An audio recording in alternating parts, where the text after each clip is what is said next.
We are taking a paradigm-shifting look at human history today. We're going to challenge some of our most deeply held assumptions about how civilizations actually evolve, how they transition, and what really happens when empires supposedly collapse. So if you love looking at the grand sweep of history and finding those hidden rhythms beneath all the dates and bottles, you are absolutely going to find this fascinating. Let's get right into it.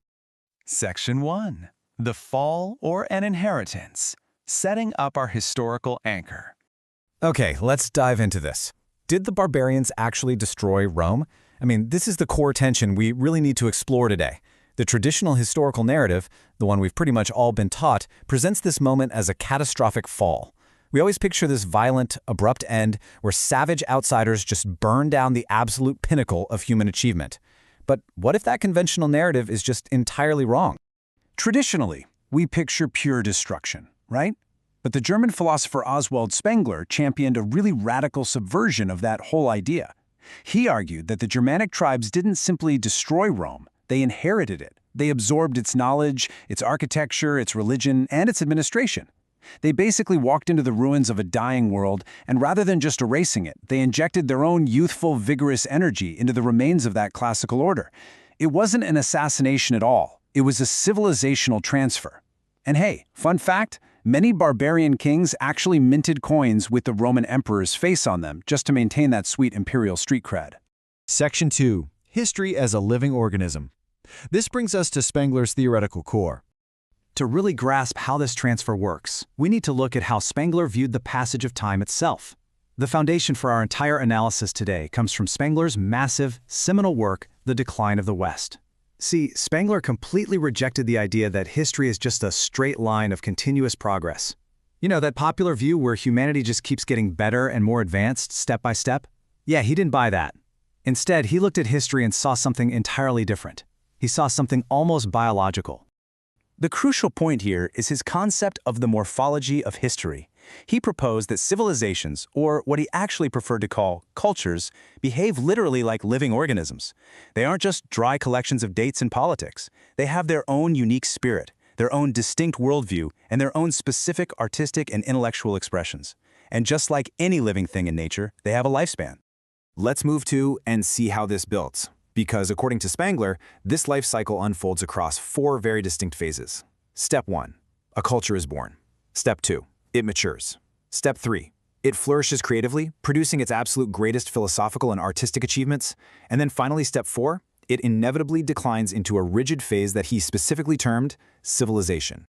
Now, you might be thinking, wait, isn't civilization a good thing? Spengler actually uses the word civilization in a very specific, kind of counterintuitive way.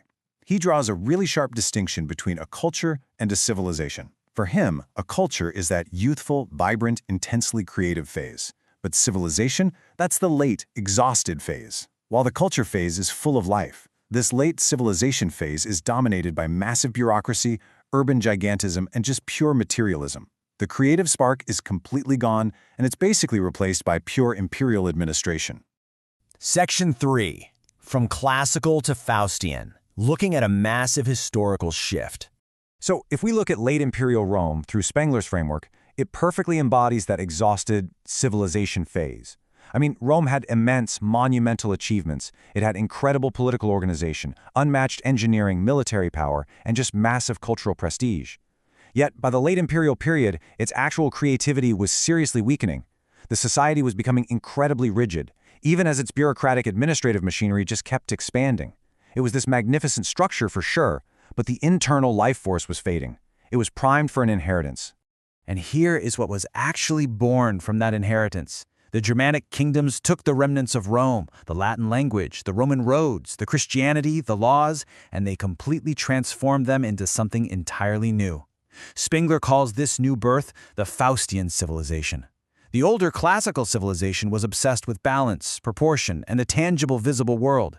But this new Faustian civilization, driven by those youthful northern peoples, was defined by expansion, this intense yearning for infinity and just restless ambition.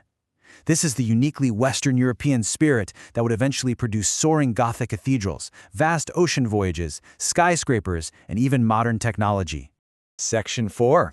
A recurring historical pattern. Let's look at the global rhythm.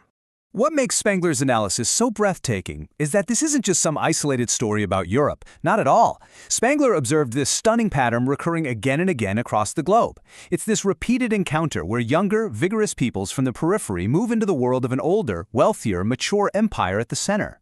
They arrive as outsiders, sure, but they stay to become the successors. And this brilliantly illustrates the dynamic in action. It's never just about military conquest. It's always about imitation and transformation. For instance, the Mongols conquered China, yet they ultimately became Chinese emperors themselves.